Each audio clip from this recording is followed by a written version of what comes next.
రాష్ట్ర ప్రభుత్వం, పోలీసులు గోరక్షణ చట్టాలు అమలు చేయడం లోపల పూర్తిగా విఫలమైనరు, వైఫల్యం చెందినరు.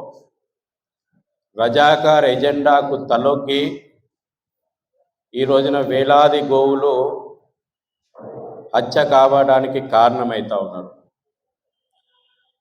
భాగ్యనగరం లోపల రజాకార్లు విసురుతున్నటువంటి ఛాలెంజ్ను హిందూ సమాజం స్వీకరిస్తుంది. ఈ మీడియా సమావేశం ద్వారా మేము ఓపెన్గా రాష్ట్ర ప్రభుత్వానికి చెప్తా ఉన్నాం, చూసుకుందాం. రజాకార్ ఎజెండాకు మీరు తలొగ్గినరు కదా, హిందువులు తల్లితో సమానంగా సకల దేవతలకు నిలయంగా భావించేటువంటి గోవులను నడి రోడ్డు మీద హత్య చేయడానికి రజాకార్లు సిద్ధమవుతున్నారు కదా. హిందూ సమాజం కూడా ఆపరేషన్ గోమాతను చేపడతా ఉంది. పహల్గాం లోపల కల్మా వస్తుందా రాదా, హిందువా కాదా, సుంతి అయ్యిందా లేదా అని చూసి చంపిన ఉగ్రవాదులకు ఈ దేశం ఎట్లా బుద్ధి చెప్పిందో ఆపరేషన్ సింధూర్ ద్వారా చట్టాలకు విరుద్ధంగా భాగ్యనగరంలో కూడా గోహత్య ఉగ్రవాదులు ఉన్నారు. ఈ పదం నేను వాడుతా ఉన్నా. ఇవాళ ఈ దేశం మీద జరుగుతున్నటువంటి దాడి, గోవును హత్య చేయడం అంటే ఆర్టికల్ 48 లోపల చాలా స్పష్టంగా భారత రాజ్యాంగంలో ఉంది గోవును కాపాడమని. దానికి అనుగుణంగా చట్టాలు ఉన్నాయి గోవును కాపాడమని. వాటన్నిటిని కూడా అపహాస్యం చేస్తూ హిందువులు ఏం చేసుకుంటారు, ఈ ప్రభుత్వాలు ఏం చేస్తాయని చెప్పి ఛాలెంజ్ విసురుతున్నటువంటి గోహంతక ఉగ్రవాదుల పనిబడుతందుకు హిందూ సమాజం ఆపరేషన్ గోమాతను ప్రారంభం చేస్తుంది. ఎందుకు మేము ప్రారంభం చేయాల్సి వస్తుందంటే, ఈ ప్రభుత్వాలు రజాకార్ ఎజెండాకు, దారుసలం ఎజెండాకు దాసోహం అన్నాయి. అడ్డమైన ఆంబోతుల్లాగా ఎమ్మెల్సీలు, ఎంఐఎం ఎమ్మెల్సీలు, కార్పొరేటర్లు పోలీస్ స్టేషన్లకు పోయి రౌడీలు లెక్క ప్రవర్తిస్తూ చట్టాలను అపహాస్యం చేస్తూ ఉంటే ఈ ప్రభుత్వాలు గోహంతకులకు కొమ్ము కాస్తూ ఉన్నాయి. నేను అడుగుతా ఉన్నా ఇవాళ తెలంగాణ పోలీసులను, మీరు చెక్ పోస్టులు పెట్టి మీరు సక్రమంగా విధులు నిర్వహిస్తే ఏ రకంగా వేలాది గోవులు పాతపట్టణం లోపల కట్టేస్తున్నాయి, రేపు బక్రీద్ రోజున హత్య చేయడానికి సిద్ధంగా ఉన్నాయి. శాస్త్రీపురం, తలాబ్కట్ట, గోల్కొండ, పూల్బాగ్, కిషన్బాగ్, బహదూర్పుర, హుసేన్పుర 16 పోలీస్ స్టేషన్ల పరిధి లోపల మా వాళ్ళు కంప్లైంట్లు ఇచ్చారు, గోభక్తులు కంప్లైంట్లు ఇచ్చారు. ధైర్యం లేదా పోలీసు వాళ్ళకు? రజాకార్లకు దాసోహం అన్నారా?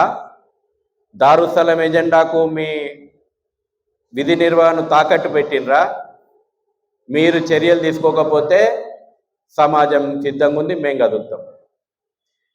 జరగకూడని పరిస్థితులు జరిగితే, శాంతి భద్రతలకు విఘాతం ఏర్పడితే పూర్తిగా రాష్ట్ర ప్రభుత్వం, రాష్ట్ర పోలీసులు బాధ్యత వహించాలి. హిందూ సమాజం ఓపికను పరీక్షిస్తున్నారు మీరు. హిందూ సమాజాన్ని ఓపికను పరీక్షిస్తూ ఉన్నారు మీరు. ఒక పక్కన వాడు ఆ గోహంతక ఉగ్రవాదులు వీడియోలు వదులుతుంటే మీ దృష్టికి రాలేదా? మీ విశ్వనగరం సీసీ కెమెరాల కనబడతలేవా? ఎట్లొచ్చినాయి? ఏ రకంగా వేలాది గోవులు ఇవాళ భాగ్యనగరం లోపల కట్టేస్తున్నాయి? సమాధానం చెప్పాలి ఇవాళ పోలీస్ శాఖ. ఇవాళ నువ్వు పోలీస్ శాఖ విచిత్రమైనటువంటి పనితీరు. గోహంతకులతోటి మీటింగ్లు పెట్టుకొని బతలాడుకునే పరిస్థితి మీది. చట్టాలను అమలు చేసేటువంటి ధైర్యం మీరు ఎందుకు చేస్తలేరు? శాంతియుతంగా జరుపుకోవాలి, శాంతియుతంగా జరుపుకోవాలి. ఎప్పుడు శాంతి లభిస్తుంది? చట్టాలు అమలైతే శాంతి లభిస్తుంది. చట్టాలను సమర్థంగా అమలు చేస్తే శాంతి లభిస్తుంది. మా కార్యకర్తల మీద కేసులు, మీ అసమర్థత కారణంగా గోవులు రోడ్ల మీదకి కలేబరాలకు తరలుతుంటే ఆపిన మా కార్యకర్తల మీద ఉల్టా కేసులు. ఇది భరించడం ఈ హిందూ సమాజం స్వీకరించదు. అందుకే మరొకసారి పదం వాడుతున్నా, ఆపరేషన్ గోమాతకు మేము సిద్ధమవుతున్నాం. ప్రభుత్వం ఆలోచన చేయాలా. రాజ్యాంగబద్ధమైనటువంటి, చట్టబద్ధమైనటువంటి విధి ప్రభుత్వం నిర్వహిస్తుందా? ప్రభుత్వం వైఫల్యం చెందినటువంటి సమయం లోపట నేను చెప్తా, ఈ ప్రభుత్వానికి కూడా చెప్తా, ఆర్టికల్ 21, ఆర్టికల్ 51A/G, అదేవిధంగా Mohammed Hanif Qureshi versus state of Bihar, అనేక సుప్రీంకోర్టు కేసులలో కూడా ప్రభుత్వం వైఫల్యం చెందినప్పుడు రాజ్యాంగపరంగా భక్తులు భక్తుల యొక్క బాధ్యతలు కూడా చెప్పున్నాయి. ఇవాళ ఎవరికి దాసోహం అంటున్నది? భాగ్యనగరంలో అసలు పోలీసింగ్ పనిచేస్తుందా లేదా, లేకపోతే ఆ ఎమ్మెల్సీ అహ్మద్ బేగుకు రౌడీ షీటర్లుగా వ్యవహరిస్తున్నటువంటి కార్పొరేటర్లకు రాసిచ్చిర్రా హైదరాబాద్ను? చెప్పాలా? రిపీటెడ్ అఫెండర్స్ ఉన్నారు, వాళ్ళ మీద ఏం చర్యలు తీసుకున్నారు? కంటి దుడుపు చర్యలు తీసుకొని మీరు హిందూ సమాజాన్ని మోసం చేసి రాజ్యాంగాన్ని అసలు నేను అంటున్నా, వాళ్ళ మీరు రాహుల్ గాంధీ, రాష్ట్రం లోపల కాంగ్రెస్ పార్టీ ప్రభుత్వం ఉంది, రాహుల్ గాంధీ పొద్దస్తమానం రాజ్యాంగం చేతిలో పట్టుకొని తిరుగుతాడు. ఈ తెలంగాణ ముఖ్యమంత్రిని అడుగుతా ఉన్నా, మీరు ఏమైనా కొత్త రాజ్యాంగం రాసుకున్నారా? కాంగ్రెస్ పార్టీ కొత్త రాజ్యాంగం ఏమైనా రాసుకున్నదా? నిజంగా మీ అధ్యక్షుడు మీ రాహుల్ గాంధీ రాజ్యాంగాన్ని పట్టుకొని తిరిగి రాజ్యాంగం ఇంప్లిమెంట్ చేయండి, రాజ్యాంగం ఇంప్లిమెంట్ చేయండి అని అంటున్నాడు కదా. చిత్తశుద్ధి నిరూపించుకో రేవంత్ రెడ్డి గారు. రాజ్యాంగం ఆర్టికల్ 48ను అమలు చేసి గో హత్యను నిరోధించి గో సంపదను కాపాడుకొని నీ అధినేత మాట నిలబెట్టుకో. అప్పుడు మీరు రాజ్యాంగం గురించి మాట్లాడేటువంటి నైతిక హక్కు మీకు ఉంటుంది. ఈ రాష్ట్రం లోపల prohibition of co slaughter and Animal preservation act ఉన్నది, అది ఎందుకు అమలు అయితే లేదని చెప్పి నేను అడుగుతా ఉన్నా. రిపీటెడ్ అఫెండర్స్ మీద మీరు ఏం చర్యలు తీసుకున్నారు? పీడీ యాక్టులు పెట్టవచ్చు, ఎందుకు పెడతలేరు? ఎందుకు మీ పోలీసులు ఉదాసీనంగా వ్యవహరిస్తూ ఉన్నారు? రేపు జరగకూడని నిజంగా విశ్వాసాలు గాయపడ్డప్పుడు హిందూ సమాజం రోడ్ల మీదకి వస్తే మీరు పదే మాట్లాడుతున్నారు కదా, మత కలహాలు అయితే అని. ఈ అఫెండర్స్ కాదా మత కలహాలకు కారణం? ఈ రిపీటెడ్ అఫెండర్స్ కాదా కారణము? వాళ్ళ మీద పీడీ యాక్టులు ఎందుకు నమోదు చేస్తలేరు? ఎన్ని వెహికల్స్ సీజ్ చేసిరని నేను అడుగుతా ఉన్నా. నగరం చుట్టూ మీరు అసలు పబ్జి గేమ్లు ఆడుకుంటున్నందుకు చెక్ పోస్టులు పెట్టినట్టున్నది. నేను స్వయంగా చూసిన చాలా చెక్ పోస్టులల్లా కింది స్థాయి లోపల పోలీసు కానిస్టేబుల్లకు కూడా మౌఖికమైనటువంటి ఆదేశాలు ఏమొచ్చినాయంటే, నామకే వాస్తే చెక్ పోస్టులు మీరు ఆపకుండి. ఇది కానిస్టేబుల్ లెవెల్లో చెప్తున్నారు వాళ్ళు బయటికి యూనిఫామ్ డ్యూటీ కాబట్టి బయటకు వచ్చి చెప్పరు. చాలా చోట్ల కళ్ళ నీళ్లు పెట్టుకుంటున్నటువంటి కానిస్టేబుల్ చెప్పినటువంటి విషయాలు నా దృష్టికి వచ్చినాయి.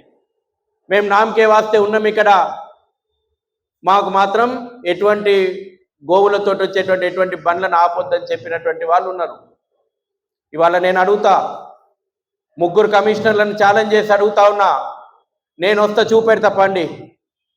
వేలాది గోవులు ఎక్కడెక్కడ రేపు బక్రీద్ రోజు హత్య చేయబడుతుందుకు ఉన్నాయో చూపెడతా. ఇదే విశ్వనగరం లోపల లక్షలాది సీసీ కెమెరాల పర్యవేక్షణ లోపల ఉన్నటువంటి విశ్వనగరం. మీ టవర్లకు, పోలీస్ టవర్లకు కనబడకపోవచ్చు కానీ సాధారణ హిందూ కనబడతా ఉన్నాయి. మా గోమాతలను హత్య చేయడానికి ఎక్కడెక్కడ అడ్డాలు పెట్టిర్రు. కంప్లైంట్ ఇచ్చిన చర్యలు ఎందుకు లేవు? ఈ రకమైనటువంటి పరిస్థితి ఆమోదయోగ్యం కాదు. ఇవాళ మీరు రజాకార్ పాలన తలపిస్తూ ఉన్నారు. ఇవాళ తెలంగాణ లోపల చట్టాలను అపహాస్యం చేస్తున్నారు. వాడు వచ్చి పోలీస్ స్టేషన్ల నుంచి బండిలు ఎట్లా ఇచ్చుకోకపోతారండి? ఏసీపీలు, డీసీపీలు, కమిషనర్లు, డీజీపీలు ఉన్నారా ఈ రాష్ట్రం లోపల? ఆంబోతుల్లాగా తిరుగుతున్నటువంటి ఎమ్మెల్సీలు, పోలీస్ స్టేషన్ల మీద దాడులు చేస్తున్నటువంటి ఎంఐఎం ఎమ్మెల్యేలు, ఎమ్మెల్సీలు, రౌడీ షీటర్లు అయినటువంటి కార్పొరేటర్లకు ఇవాళ లా అండ్ ఆర్డర్ అప్పచెప్పినరా? మీ పోలీస్ స్టేషన్ సీసీ కెమెరాలు పర్యవేక్షించండి. 16 పోలీస్ స్టేషన్ పరిధిలల్లా మా వాళ్ళు కంప్లైంట్ ఇచ్చిన దాని పరిధిలల్లా సిఐ రూమ్తో సహా సీసీ కెమెరాలు ఉన్నాయి కదా. ఏ రకంగా ఎంఐఎం రౌడీ షీటర్లు, ఏ రకంగా ఎంఐఎం ఎమ్మెల్సీలు, కార్పొరేటర్లు రౌడీజం చేసి పోలీస్ స్టేషన్ల ప్రిమిసెస్ల నుంచి గోవుల యొక్క బండ్లను తీసుకొని పోతుర్రో మీరు బహిర్గతం చేయండి. మాట్లాడదాం, చర్చకు వస్తాం మేము. ఇవాళ హిందూ సమాజం ప్రతినిధులతోటి కనీసం మాట్లాడడానికి మీకు ఓపికలు లేవు. ఏ రకమైనటువంటి చర్యలు తీసుకుంటారో గాలికి వదిలేశారు మీరు ఇవాళ.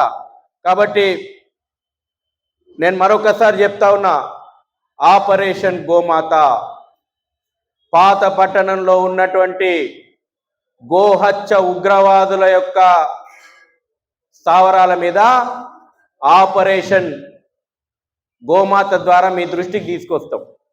చట్టబద్ధంగానే తీసుకొస్తాం. మేము చట్టానికి లోబడే మీడియా మిత్రులను కూడా నేను ఆహ్వానిస్తా ఉన్నా, రండి. ఏ రకంగా చట్టానికి రాజ్యాంగానికి విరుద్ధంగా గోవులను హత్య చేయడానికి తీసిపెట్టిర్రో పోదాం పండి. మీరు కూడా దయచేసి, మనం అనేక పుణ్యకార్యాలు చేస్తాం ఈ జీవితం లోపల. హిందువు అనేక పుణ్యకార్యాలు కోరుకుంటాడు.